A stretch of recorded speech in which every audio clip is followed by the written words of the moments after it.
Good morning dear students. आज से हम लोग अपने सिलेबस की स्टार्टिंग करेंगे। 2-3 वीडियो आपने डेमो में मैंने प्रोवाइड कर दिया है और आज से बेला इंस्टीट्यूट द्वारा जो क्लासेस चलाई जा रही है वो फ्री ऑफ कॉस्ट होंगी। मैथमेटिक्स के आज पहले दिन में हम लोग कैलकुलस से पहले चैप्टर कंटिन्यूटी का डिस्कशन करेंगे। डेमो वीडियो में मैंने आपको सिलेबस बता दिया है, वहां पे आप सिलेबस जाकर के देख सकते हैं। कैलकुलस में हम लोग पहला जो चैप्टर स्टार्ट करेंगे वो कंटिन्यूटी होगा और कंटिन्यूटी के इस चैप्टर में हम लोग पढ़ेंगे कि कंटिन्यूटी की जरूरत क्यों पड़ी, क्या इसका यूज है, क्यों कंटिन्यूटी पढ़ते हैं और कंटिन्यूटी है क्या, डेफिनेशंस क्या है। कंटिन्यूटी जैसे कि हम लोग अपने रोजाना की लाइफ में भी यूज करते हैं कि कोई चीज कंटिन्यूअस है या नहीं। जैसे हर 7 दिन के बाद संडे आता है, हर 7 दिन के बाद मंडे आता है, वो एक कंटिन्यूअस फ्लो है। दिन और रात का होना भी कंटिन्यूटी है। बट ये कंटिन्यूअस और मैथमेटिक्स के कंटिन्यूअस में डिफरेंस है। क्या डिफरेंस होता है? देखिए, कंटिन्यूटी जो है, सबसे पहली बात तो हम मैथमेटिक्स पढ़ रहे हैं। मैथमेटिक्स में कंटिन्यूटी की क्या डिफिनेशंस होगी, तो सबसे पहले मैं आपको बता देता हूं कि कैलकुलस का पूरा जो चैप्टर होता है वो पूरा का पूरा रियल नंबर लाइन पर किसी फंक्शन के लिए होता है। फंक्शन का कोई ना कोई ग्राफ होता है, ठीक है। कैलकुलस के जितने भी चैप्टर्स हम लोग पढ़ेंगे उसमें हम लोग फंक्शंस के बारे में बताएंगे। फंक्शंस क्या है वो आपको पढ़ाया जाएगा, लेकिन यहाँ पर जितने भी टॉपिक्स पढ़ेंगे हम लोग कैलकुलस की, चाहे वो कंटिन्यूटी हो, डिफरेंशिएबिलिटी हो या इंटीग्रेबिलिटी हो, वो हम लोग किसी न किसी फंक्शन की कर्व का पढ़ेंगे, ठीक है। तो कंटिन्यूटी है क्या, व्हाट इज कंटिन्यूटी? तो कंटिन्यूटी का मतलब होता है हिंदी में लगातार या सततता कहते हैं, ठीक है। हिंदी में इसको क्या कहते हैं? सततता। सतत मतलब कंटिन्यूअस। और क्या हो सकता है? लगातार, ठीक है। तो ये सारे इसके हिंदी मीनिंग है।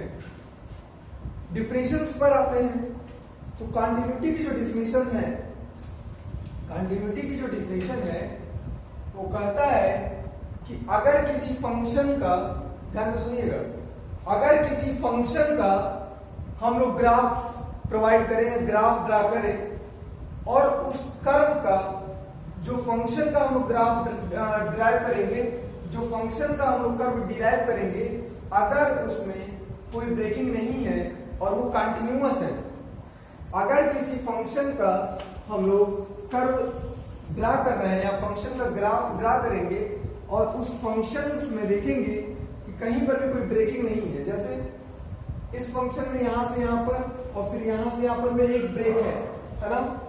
लेकिन अगर हम इसको ज्वाइंट कर दें तो कह देंगे कि फंक्शन के ग्राफ में किसी न किसी फंक्शन का ये ग्राफ होगा, तो इस फंक्शन के ग्राफ में कोई ब्रेकिंग नहीं है, इसलिए ये फंक्शन क्या हो गया? कंटिन्यूअस हो गया। तो कंटिन्यूटी की डिफिनेशन क्या होती है? A function fx is said to be continuous in its domain. Domain का मतलब होता है कि फंक्शन कहां पर डिफाइंड है। जैसे अगर हम फंक्शन ले लें fx is equal to 1 upon x, क्या ले लें? Function fx is equal to 1 upon x, तो कहेंगे कि ये फंक्शन कहां पर डिफाइंड है। तो आप बताओ कि इसका डोमेन क्या है? डोमेन निकालना सीखो, बहुत सिंपल सा होता है। डोमेन क्या होता है? What is domain? तो ये फंक्शन आप x की कोई भी वैल्यू रखो और देखो क्या फंक्शन डिफाइंड हो रहा है। क्या फंक्शन x की कोई भी वैल्यू रखने पर, रियल नंबर रखने पर, क्या फंक्शन की वैल्यू भी रियल नंबर आ रही है? और अगर आ रही है तो फंक्शन डिफाइंड होगा। और अगर x की एक ऐसी भी वैल्यू भी मिल जाए जिसमें डिफाइंड ना हो फंक्शन, तो वो हमारा डोमेन में नहीं आएगा। तो x की वैल्यू कुछ भी रियल नंबर रखेंगे, वो फंक्शन fx जो होगा वो रियल नंबर आएगा। जैसे अगर हम यहाँ पे 0.5 रखें, रियल नंबर रखेंगे तो यहाँ पे 2 आ जाएगा, √2 रखेंगे तो 1/√2 is also real number. But here अगर हम x इज इक्वल टू 0 रख दें तो फंक्शन की वैल्यू क्या हो जाएगी? अनडिफाइंड हो जाएगी। मतलब हमारा फंक्शन fx हमेशा रियल नंबर आएगा x की हर एक वैल्यू पर। x कोई भी रियल नंबर लेंगे, फंक्शन हमेशा रियल नंबर आएगा। लेकिन अगर हम x की वैल्यू 0 ले लेंगे तो फंक्शन हमारा रियल नंबर नहीं आएगा, अनडिफाइंड हो जाएगा। इसीलिए x इज इक्वल टू 0 जो होगा वो डोमेन में नहीं होगा और पूरा का पूरा रियल नंबर होगा। मतलब इसके x की कोई भी वैल्यू रखोगे, पूरा का पूरा रियल नंबर रखोगे तो फंक्शन डिफाइंड आएगा। लेकिन हम 0 को नहीं रखेंगे, सिंगलटन 0 को क्या कर देंगे, माइनस कर देंगे। ठीक है, तो पूरा का पूरा real number except 0 is domain of this function. ठीक है, तो डोमेन किसी फंक्शन का क्या होता है, किसी फंक्शन का डोमेन वो सेट होता है या वो कलेक्शन होता है जिसमें हमारा फंक्शन क्या हो, डिफाइंड हो, मतलब कोई ना कोई वैल्यू देकर जाए। ठीक है, तो ये डोमेन हुआ। तो हम क्या पढ़ रहे हैं डेफिनेशन कि a function f(x) is said to be continuous in its domain if its graph have no any breaks or jumps। मतलब ये हुआ कि अगर कोई फंक्शन कंटीन्यूअस है अपने डोमेन में तो वो कंटीन्यूअस कब कहलाएगा, अगर कोई फंक्शन कंटीन्यूअस कहना है अगर किसी फंक्शन को, तो कंटीन्यूअस तब कहलाएगा जब उसका अपने डोमेन में कहलाएगा, और तब कहलाएगा जब उसका ग्राफ में कोई भी प्रकार का ब्रेक और जंप नहीं हो आएगा। ठीक है, तो अगर हम एक एग्जांपल को कंसीडर करें तो पहले डेफिनेशन ले लेते हैं कंटिन्यूटी। What is continuity? तो आप डेफिनेशन इसकी लिखोगे, डेफिनेशन में a function f(x) is said to be continuous in its domain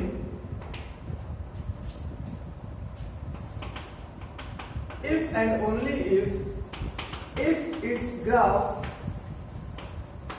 have no any breaks or jumps। क्या लिखा? A function f(x) is said to be continuous। एक किसी function को कंटिन्यूअस कहेंगे, अपने डोमेन में कहेंगे अगर इसका ग्राफ, इफ इट्स ग्राफ, अगर इसके ग्राफ में कोई किसी भी प्रकार का ब्रेक और जंप ना हो। ठीक है, जैसे अगर आप बनाना चाहें तो देखिए,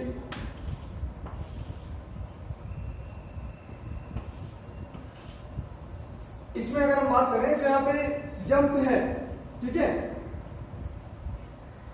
इसमें क्या है, जंप है। क्या जंप है? x is equal to a पर मान लीजिए x is equal to a है और यहां पर x इज इक्वल टू, या फिर यहां पर मान लीजिए x is equal to a है, यहां मान लीजिए x is equal to c है और यहां पे x is equal to b है। तो हम कहेंगे कि x is equal to a से x is equal to c पर हर एक वैल्यू पर कुछ ना कुछ वैल्यूज मिल रही है, लेकिन x is equal to b पर हमारी कोई वैल्यू नहीं मिल रही है। तो आप ही बताओ कि क्या इस कर्व को हम लोग कंटिन्यूटी कह सकते हैं, कंटिन्यूअस कहेंगे? नहीं कहेंगे। क्यों नहीं कहेंगे? क्योंकि x is equal to b पर इसमें फंक्शन नहीं मिल रहा है और इस कर्व को हम लोग क्या देखने को मिल रहा है, इस कर्व में जंप मिल रहा है, देखने को, है ना, मिल रहा है ना, तो इसलिए ये फंक्शन कंटिन्यूअस नहीं होगा। ठीक है, एक रफ डेफिनेशन भी होती है कंटिन्यूटी की कि जिस कर्व को ड्रा करते समय हमें पेन उठाना पड़ जाए वो कर्व कंटिन्यूअस नहीं होता है। जैसे इस कर्व को ड्रा करेंगे आप, तो जब यहां से कर्व ड्रा कर रहे हैं आप, यहां से यहां तक आओगे, एक बार में ड्रा कर लोगे, लेकिन अब आप इसको आगे नहीं बढ़ा सकते, इसको आपको चौक उठाना पड़ेगा या पेन उठाना पड़ेगा, फिर इसको आप ऐसे बढ़ाओगे, तो ये फंक्शन कंटिन्यूअस नहीं हुआ। ओके, लेकिन अगर हम इस कर्व की बात करें,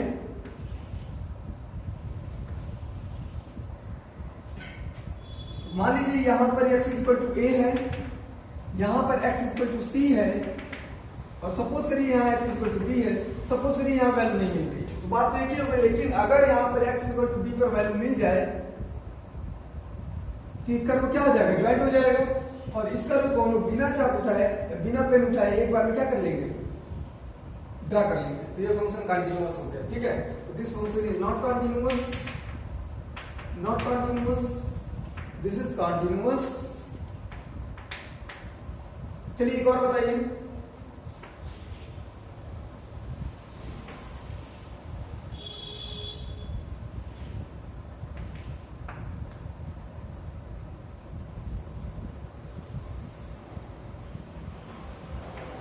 x is equal to a, यहां पर है x is equal to c, यहां पर x is equal to b। ठीक है, क्या ये फंक्शन कंटिन्यूअस होगा? ये भी नहीं कंटिन्यूअस होगा। क्यों नहीं होगा?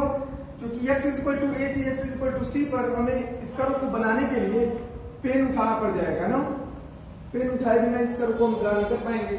ठीक है, क्यों नहीं कर पाएंगे? क्योंकि x इक्वल टू b पर हमें वैल्यू नहीं मिल रही है। ओके, तो इसलिए ये फंक्शन कंटीन्यूअस नहीं हो पाएगा। और क्या देखने को मिला? ब्रेक्स मिल रहा है। This function is not continuous. Okay, this is not continuous. ठीक है, तो ये डिफिनेशन थी कंटीन्यूटी की कि अगर किसी फंक्शन में ब्रेक्स मिलते हैं देखने के लिए तो वो फंक्शन कंटीन्यूअस नहीं होता है।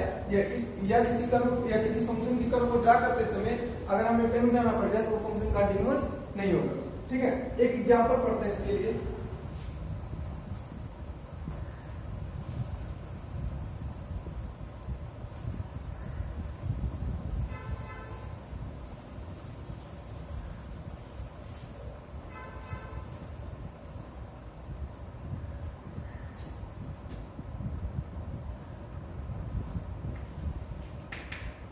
Let us take some examples. Let us take some examples for understanding continuity. ठीक है, कंटिन्यूटी को समझने के लिए कुछ एग्जांपल्स लेंगे। पहला फंक्शन दिया है हमें mod of x minus 2 upon x minus 2। ठीक है, ये फंक्शन क्या लिया है? mod of x minus 2 upon x minus 2। चलिए, इस फंक्शन के लिए हम लोग देखेंगे क्या ये फंक्शन कंटीन्यूअस है। ठीक है, तो कंटीन्यूअस देखने के लिए हम लोग दो तरीका यूज करेंगे। सबसे पहले हम लोग चूंकि समझना है हमें कंटीन्यूटी को, तो मैं ग्राफिकली भी बताऊंगा, न्यूमेरिकली भी बताऊंगा, लेकिन आपको जो सॉल्व करना होता है उसे न्यूमेरिकली ही करना होता है। ठीक है, बट ग्राफिकली अगर हम लोग इसको नहीं देखेंगे तो समझ नहीं पाएंगे। तो कुछ एग्जांपल्स हम लोग पहले ग्राफिकली सॉल्व करेंगे। जैसे देखिए, अगर इस फंक्शन के बारे में हमें बताना हो कि फंक्शन कंटीन्यूअस है कि नहीं, तो सबसे पहले आप क्या करोगे? एक फंक्शन लिया, ठीक है, first of all we draw graph of this function. ठीक है, firstly we draw graph of this function. तो ग्राफ ड्रा करने के लिए आपको पता है एक बॉक्स बनाते हैं। ठीक है,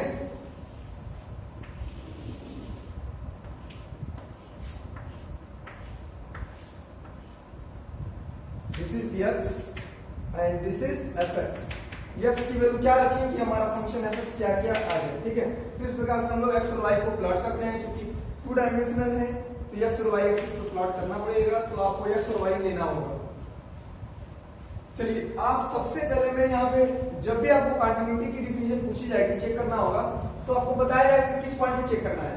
ठीक है, अब आप ही बताओ, x की कुछ भी वैल्यू रखेंगे, x की कोई भी रियल वैल्यू रखिए, रियल नंबर, क्या फंक्शन हमेशा रियल नंबर आएगा? x की कोई भी रियल नंबर रखिए, क्या फंक्शन हमेशा रियल नंबर आएगा? सोच करके बताइए आप लोग। नहीं आएगा। कब नहीं आएगा? जब x की वैल्यू 2 होगी। ठीक है, जब x की वैल्यू 2 होगी तो फंक्शन हमारा कैसा हो जाएगा? 0/0 फॉर्म, अनडिफाइंड हो जाएगा, है ना।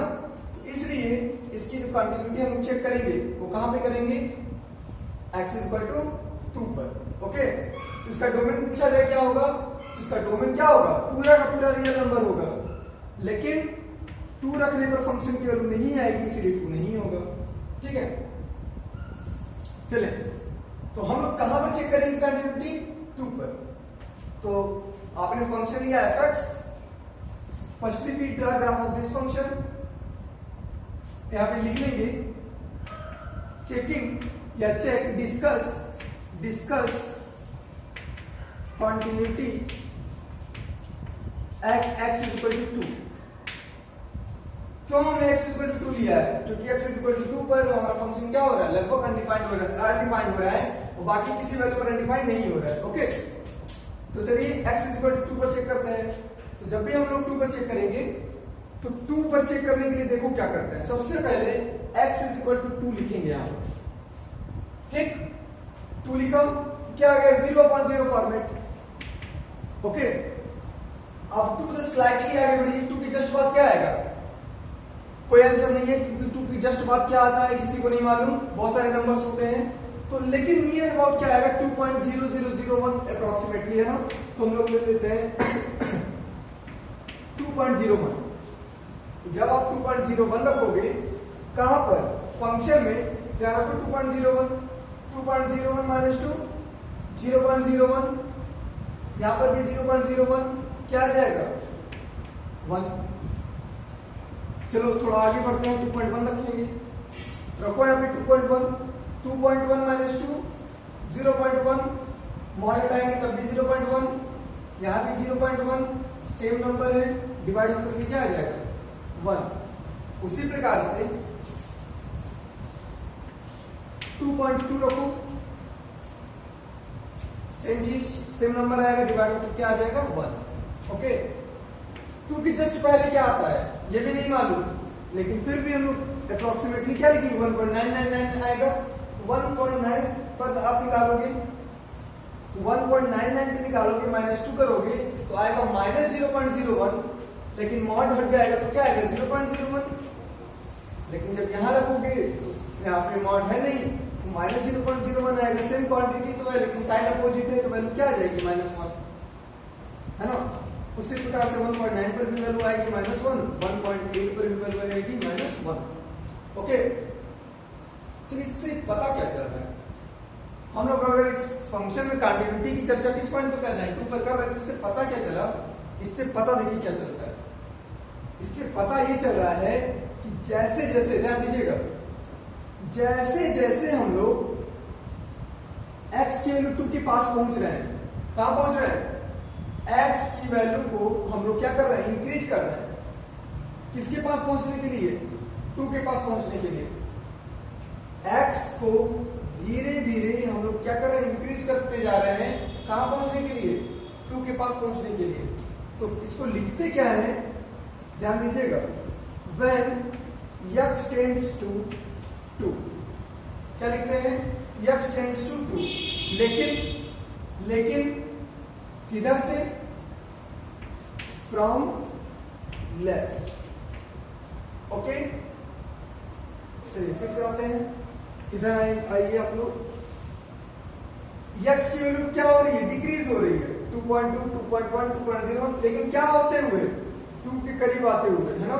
तो 2 के पास आने के लिए हम लोग x की वैल्यू डिक्रीज कर रहे हैं, तो क्या लिखोगे, यहाँ पे भी सेम चीज लिखोगे, when x tends to 2। दोनों डिफरेंस क्या हुआ, ये फ्रॉम लेफ्ट है और ये फ्रॉम राइट साइड से आ रहे हो, फ्रॉम राइट साइड से तो आ रहे हो ऊपर, फ्रॉम राइट, इधर लेफ्ट साइड से जा रहे हो ऊपर, तो फ्रॉम लेफ्ट। ओके, क्या मिल रहा है हमें, जैसे जैसे हम लोग x की वैल्यू 2 के पास पहुंच रहे हैं, वैसे वैसे इसकी जो वैल्यू है वो हमेशा -1 ही रह रही है, ठीक है, 2 के जस्ट पहले तक। यहाँ ध्यान ये देना होता है कि x टेंड्स टू 2 है, x इक्वल टू 2 नहीं है। x टेंड्स टू 2 का मतलब होता है कि हम लोग 2 के बहुत करीब हैं लेकिन 2 पर नहीं है, ठीक है। तो इसको लिखने का तरीका क्या होगा, इसको लिखने का तरीका लिखते हैं लिमिट। लिमिट क्यों लगाते हैं, लिमिट इसलिए लगाते हैं ताकि इस पर हम लोग को लिमिटिंग वैल्यू मिल जाए। मतलब क्या हुआ कि 2 के पास जो एग्जैक्टली करीब होने वाली वैल्यू है उस पर वैल्यू हमें निकाल सके, उस पॉइंट तक वैल्यू निकाल सके जो 2 की जस्ट पहले हो, इसलिए लिमिट लगाते हैं। लिमिट किस पर लगाएंगे, कहेंगे कि हम 2 पर जा रहे हैं, तो लिमिट लिखेंगे x टेंड्स टू 2। किधर से जा रहे हैं, लेफ्ट से जा रहे हैं, तो लेफ्ट से जाने के लिए आप यहाँ पे फ्रॉम लेफ्ट नहीं लिखोगे, इसका सिंबल होता है लेफ्ट से जाने के लिए माइनस का, क्या होता है माइनस का। 2 माइनस क्यों लिखते हैं, माइनस बगल में नहीं लिखते हैं, 2 के ऊपर लिखते हैं। माइनस साइन रिप्रेजेंट करता है कि हम 2 में से 2 पर नहीं गए, 2 से माइनस है, मतलब 2 से पहले हैं। माइनस रिप्रेजेंट करता है कि 2 पर नहीं गए, 2 से बस पहले हैं, ठीक है। कितना पहले हैं, स्लाइटली पहले हैं, जस्ट पहले हैं, तो लिखते हैं limit x tends to 2 minus. किस पर लिमिट लगा रहे हो, फंक्शन पर तो लगा रहे हो, fx पर तो लगा रहे हो, fx। ओके, चलिए ये हो गया लिमिट। इसको कहते हैं लेफ्ट हैंड लिमिट। क्या कहते हैं, लेफ्ट हैंड लिमिट। क्या कहते हैं, लेफ्ट हैंड लिमिट। किस पॉइंट पे कहेंगे, 2 पर कहेंगे। इस पूरी फंक्शंस को limit x tends to 2 minus fx को क्या कहते हैं, left hand limit of function F X at X equal to 2 पर। ओके, चलिए यहां पे आते हैं। लिमिट x टेंड्स टू 2, इधर से राइट से, तो 2 पर नहीं हो, 2 से थोड़ा सा आगे तो हो, तो आगे को क्या रिप्रेजेंट करता है? प्लस साइन, प्लस लगाएंगे ऊपर, 2 के जस्ट बगल में नहीं, 2 के ऊपर। किससे आगे हो? फंक्शन में x की वैल्यू जो है वो आगे है, तो किस पर लिमिट लगा रहे हो? फंक्शन पर लगा रहे हो। Okay, so this is right hand limit, so this is left hand limit, this is right hand limit, किस पॉइंट पर? at x is equal to 2 पर, at x is equal to 2 पर। ओके, चलो क्या पता चला इससे कि जैसे जैसे हम लोग x की वैल्यू 2 के पास पहुंच रहे हैं लेफ्ट से, वैसे वैसे इसकी फंक्शन की जो वैल्यू है वो -1 है, तो इसकी जो वैल्यू हो गई लेफ्ट हैंड लिमिट की वो कितनी होगी? -1। यहाँ पे आते हैं, जैसे जैसे हम x की वैल्यू 2 के पास पहुंच रहे हैं राइट से, वैसे वैसे फंक्शन की वैल्यू हमेशा बढ़ है, तो राइट हैंड लिमिट कितनी आ गई? +1। ओके, चलिए अब इसका ग्राफ ड्रा करें। हो गया होगा, ये समझ में आया होगा, फिर से भी बताएंगे इसको। यहाँ पे चलिए ग्राफ ड्रा करते हैं, ठीक है। 2, 2.1, 2.2, 1.9, 1.8। ओके,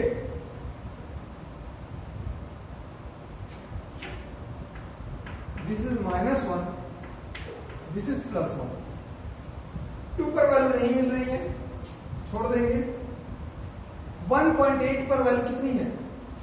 -1, तो 1.8 पर -1, 1.9 पर -1, और 1.9 से आगे जस्ट 2 के पास भी जो पहुंच रहे हैं 1.99 पर भी वैल्यू क्या हो रही है? -1 हो रही है। मतलब इसके पहले जितनी भी पॉइंट्स मिल रहे हैं 2 के पहले जितने भी पॉइंट्स मिल रहे हैं सब पर वैल्यू क्या है? -1। तो यहाँ पर जो वैल्यू आएगी उस पर भी -1, यहाँ पर आएगी उस पर भी -1, मतलब सबको मिला देंगे तो ये हमारा ग्राफ बन जाएगा। ओके, 2 से पहले के लिए 2 पर वैल्यू नहीं मिल रही है, तो 2 पर वैल्यू नहीं मिल रही है तो 2 के नीचे क्या बनाएंगे? होल बना देंगे। क्या बना देंगे? होल। 2 पर वैल्यू नहीं मिल रही है, चलिए 2 से बात करते हैं। 2 के आगे जितने भी पॉइंट्स हैं उस सब पर वैल्यू कितनी मिल रही है? 1 मिल रही है, तो 2 के बाद 2.01 पर भी वैल्यू 1 मिल रही है, 2.1 पर भी, 2.2 पर भी, और इसी तरह से आगे हर एक वैल्यू के लिए मिल रही है, ठीक है। लेकिन 2 पर वैल्यू नहीं मिल रही है, तो 2 पर वैल्यू नहीं मिल रही है तो 2 पर क्या बनाओगे? होल बनाओगे, बाकी पर वैल्यू मिल रही है। तो ये हमारा ग्राफ हो गया, ठीक है। ये ग्राफ क्या रिप्रेजेंट कर रहा है कि जैसे जैसे हम लोग लेफ्ट से 2 के पास पहुंच रहे हैं वैसे वैसे इसकी लेफ्ट हैंड लिमिट तो सेम है -1, जैसे जैसे हम लोग राइट साइड से 2 पे पहुंच रहे हैं वैसे वैसे इसकी राइट हैंड लिमिट भी सेम है +1। ओके, तो लेफ्ट हैंड लिमिट यहाँ पर कितनी आ गई? Left hand limit -1, right hand limit +1। और अगर आपसे कोई पूछ ले कि क्या ये फंक्शन 2 पर कंटिन्यूअस है, तो आपका जवाब क्या होगा? कंटिन्यूअस नहीं है, क्योंकि इस कर्व में क्या आ गया? जंप आ गया, और इस कर्व को हम लोग बिना पेन उठाए एक बार में ड्रा नहीं कर पाएंगे, ठीक है। तो इसीलिए ये कर्व कंटिन्यूअस नहीं होगा। किस पॉइंट पर कंटिन्यूअस नहीं होगा? 2 पर कंटिन्यूअस नहीं होगा, क्योंकि हमें 2 पर क्या करना पड़ रहा है? चौक को उठाना पड़ रहा है, या फिर कर्व में क्या देखने को मिल रही है? ब्रेकिंग मिल रही है, तो this function is not continuous. Okay, और एक डिफिनेशन हम आपको और बताएंगे कि अगर किसी फंक्शन में लिमिट ही left hand limit right hand limit ही इक्वल नहीं होती है तो फंक्शन भी कंटिन्यूअस नहीं होता है। ओके, तो आपको देखने को क्या मिला कि अगर किसी फंक्शन की लेफ्ट हैंड लिमिट -1 है, राइट हैंड लिमिट +1 है, मतलब left hand limit right hand limit equal नहीं है। Here left hand limit not equal to right hand limit. Function में क्या मिल गया देखने के लिए? जंप मिला देखने के लिए, ठीक है। तो जिस फंक्शन की लेफ्ट हैंड लिमिट और राइट हैंड लिमिट इक्वल नहीं होती है उस फंक्शन में हमेशा जंप होता है, और इसलिए वो फंक्शन कभी भी कंटिन्यूअस नहीं होगा अगर उसकी लेफ्ट हैंड लिमिट और राइट हैंड लिमिट इक्वल नहीं है। सबसे पहली बात क्या मिला? लेफ्ट हैंड लिमिट और राइट हैंड लिमिट इक्वल नहीं होने पर फंक्शन में हमेशा क्या मिलेगा? जंप मिलेगा, इसलिए वो फंक्शन कंटिन्यूअस नहीं होगा। मतलब कंटिन्यूअस होने के लिए लेफ्ट हैंड लिमिट और राइट हैंड लिमिट का इक्वल होना बहुत जरूरी है, और लेकिन सिर्फ लेफ्ट हैंड लिमिट और राइट हैंड लिमिट का इक्वल होना जरूरी नहीं है। आगे डिस्कस करेंगे क्या क्या इक्वल होना चाहिए, ठीक है। तो सबसे पहले हमें जब मतलब यहाँ पे क्या था, इसकी लेफ्ट हैंड लिमिट -1 थी, राइट हैंड लिमिट +1 थी। देखने को क्या मिला, जब left hand limit right hand limit equal नहीं होते हैं तो फंक्शन में जंप देखने को मिलता है, इसलिए वो फंक्शन कंटिन्यूअस नहीं होता है। ओके, सेकेंड एग्जांपल इसके बाद लेंगे।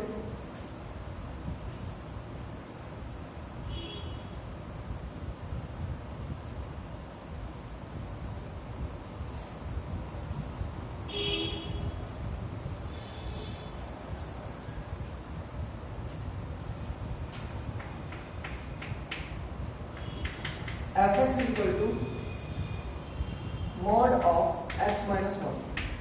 fx is equal to mod of x minus 1। ठीक है, तो सबसे पहले आप ड्रा करोगे ग्राफ, तो इसके लिए क्या बनाना पड़ेगा, एक टेबल बनाना पड़ेगा। ओके,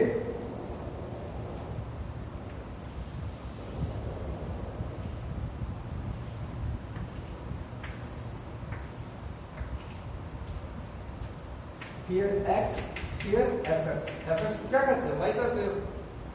चलिए यहाँ पे बताओ, क्या x की कोई ऐसी वैल्यू है जिसको फंक्शन क्यों नॉट डिफाइंड हो जाए, तो x की कोई भी रियल नंबर रखोगे फंक्शन कभी भी अनडिफाइंड यहाँ नहीं होगा।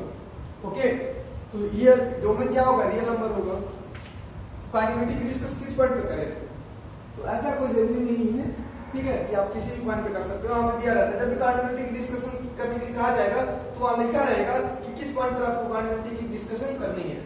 हम लोग यहाँ पर क्या करते हैं, लिख लेते हैं यहाँ पे discuss continuity at x equal to 1 पे। कंटिन्यूटी की डिस्कशन किस पॉइंट पे कर रहे हैं, 1 पर कर रहे हैं। किस पॉइंट पे कर रहे हैं, 1 पर। इस बात का ध्यान रखना होता है कि जिस पॉइंट पे कंटिन्यूटी की डिस्कशन करनी हो, जिस पॉइंट पर कंटिन्यूटी की डिस्कशन करनी हो, उसी पॉइंट पर लेफ्ट हैंड लिमिट और राइट हैंड लिमिट निकालते हैं। मतलब उसी पॉइंट के जस्ट बाद और जस्ट पहले की वैल्यू तक जाते हैं। तो 1 पर निकालनी है, ध्यान दीजिएगा 1 पर, तो 1 पर वैल्यू कितनी आएगी, 1 माइनस 1 0। ओके, 1 की जस्ट बाद क्या आएगा नहीं मालूम, लेकिन फिर भी क्या लोगे, 1.01 लोगे। 1.01 माइनस 1 करोगे कितना आएगा, 0.01। 1.1 लोगे क्या आएगा, 0.1। ओके, 1.2 लेंगे क्या आएगा, 0.2। 1.99 लेंगे, 1.99 लेंगे, 1.99 माइनस 1 1.99 सॉरी 0.99 लोगे। 0.99 माइनस 1 कितना आएगा, -0.01, लेकिन मॉड है तो 0.01। 0.9 माइनस 1 -0.1 मॉड है तो 0.1। 0.8 लेंगे -0.2 है ना, लेकिन मॉड हो जाने के कारण 0.2। जब इसका ग्राफ ड्रा करोगे, लेकिन उससे पहले ग्राफ ड्रा करने से पहले इस कर्व में क्या देखने को मिल रहा है, ध्यान देना। जैसे जैसे हम लोग x की वैल्यू को क्या कर रहे हैं, इंक्रीज करते हुए कहां पहुंचा रहे हैं, जैसे जैसे x की वैल्यू को इंक्रीज करते करते कहां पहुंचा रहे हैं, 1 पर पहुंचा रहे हैं। when x tends to 1, कहां से, फ्रॉम लेफ्ट। देन फंक्शन की वैल्यू क्या मिल रही है, फंक्शन की वैल्यू घटते घटते 0 की तरफ टेंड कर रही है। फंक्शन की वैल्यू घटते घटते 0 की तरफ टेंड कर रही है ना। उसकी लेफ्ट हैंड लिमिट कितनी होगी, क्या लिखोगे, लेफ्ट हैंड लिमिट किस पॉइंट पे निकाल रहे हो, सबसे पहले लिखोगे लेफ्ट हैंड लिमिट किस पॉइंट पर, सबसे पहले क्या लिखोगे, लेफ्ट हैंड लिमिट किस पॉइंट पर, 1 पर। क्यों 1 पर, क्योंकि हम लोग 1 से जस्ट आगे और 1 से जस्ट पहले की बात कर रहे हैं ना। तो क्या लिखोगे, when limit x tends to 1, when x tends to 1, किधर से, फ्रॉम लेफ्ट से, जिसको कहेंगे left hand limit at x equal to 1। Symbol क्या होगा, अभी बताया, लिमिट x टेंड्स टू 1, लेकिन x टेंड्स टू 1 तो राइट में भी होता है, लेफ्ट को कैसे पहचानेंगे, ऊपर लिखेंगे माइनस किसका, फंक्शन। ठीक है, इसकी लेफ्ट हैंड लिमिट कितनी आ रही है, जैसे जैसे x की वैल्यू 1 पे पहुंच रही है, वैसे वैसे फंक्शन की वैल्यू भी डिक्रीज होते होते कहां पहुंच रही है, 0 पर पहुंच रही है। तो this is left hand limit 0। Okay, चलिए आते हैं राइट हैंड लिमिट पर। यहां से बताएंगे when x tends to, x की वैल्यू डिक्रीज होते होते कहां पहुंच रही है, 1 पर। when x tends to 1, किधर से, फ्रॉम राइट से, देन फंक्शन एफ एक्स की वैल्यू किधर पहुंच रही है, एफ एक्स की वैल्यू भी डिक्रीज होते होते 0 पहुंच रही है। ओके, तो यहाँ पे क्या लिखोगे, आइगन लिमिट किस पॉइंट पर, same point x equal to 1 पर क्या लिखोगे, लिमिट x टेंड्स टू 1 पर चर्चा करनी है, लेकिन किधर से, राइट साइड से, तो प्लस फंक्शन एफ एक्स और इसकी भी वैल्यू कितनी आ रही है 0, तो इसकी लेफ्ट हैंड लिमिट भी 0, राइट हैंड लिमिट भी 0। ओके, ग्राफ ड्रा करो।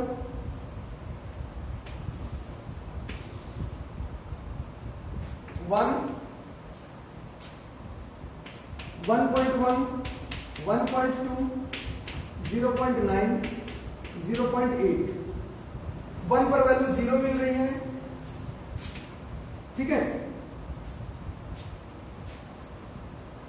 0.8 पर वैल्यू 0.2 मिल रही है, पहले यहां पे बना लेंगे 0.1, 0.2, 0.8 पर वैल्यू क्या मिल रही है, 0.2 मिल रही है, 0.9 पर वैल्यू क्या मिल रही है, 0.1 मिल रही है, 0 पर वैल्यू 1 पर वैल्यू क्या मिल रही है, 0 मिल रही है। ओके, चलिए फिर आते हैं 1.1 पर वैल्यू क्या मिल रही है, 0.1,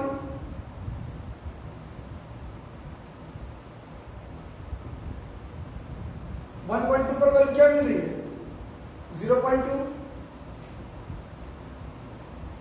ठीक है।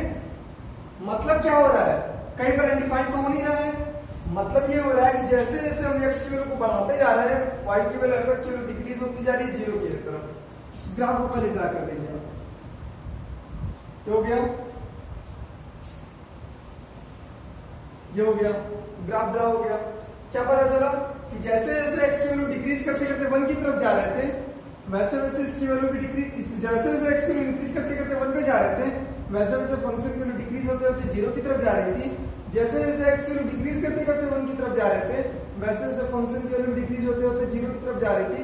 मतलब इसकी लेफ्ट हैंड लिमिट भी 0 और राइट हैंड लिमिट भी 0, मतलब लेफ्ट हैंड लिमिट इक्वल हो गया राइट हैंड लिमिट के, क्या फंक्शन कंटीन्यूअस हो जाएगा, हो जाएगा। क्यों, क्योंकि इस फंक्शन को एक बार में ड्रा कर पाएंगे, लेकिन कब होगा, हमने क्या कहा, लेफ्ट हैंड लिमिट और राइट हैंड लिमिट पर हम लोग जाते नहीं उस पॉइंट पर, उससे कम या उससे ज्यादा पर रहते हैं, जस्ट एग्जैक्ट उस पॉइंट पर नहीं जाते। मतलब हम लोग अभी तक जो लेफ्ट हैंड लिमिट निकाले हैं वो 1 माइनस पे निकाले हैं, 1 से जस्ट पहले की तरफ निकाले हैं, एग्जैक्ट 1 पर नहीं बात कर रहे हैं, ठीक है। हमने यहाँ तक की चर्चा की है, यहाँ तक की चर्चा की, इस पॉइंट पर नहीं आया है हमने इस पॉइंट पर डिस्कस ही नहीं किया है, तो यहाँ पर लेफ्ट हैंड लिमिट 1 पर चर्चा नहीं करेंगे अभी, ठीक है। तो क्या जब हम अगर 1 पर चर्चा ना करें तो क्या हमारा left hand limit right hand limit equal तो आया, बिल्कुल आया, 1 माइनस पर भी 0 आया, 1 प्लस पर भी 0 आया, दोनों इक्वल आया। लेकिन अगर हम 1 पर डिस्कस ना करें फंक्शन की कंटिन्यूटी की, तो क्या हमारा फंक्शन कंटिन्यूअस हो पाएगा, देखिए कैसे, लेफ्ट हैंड लिमिट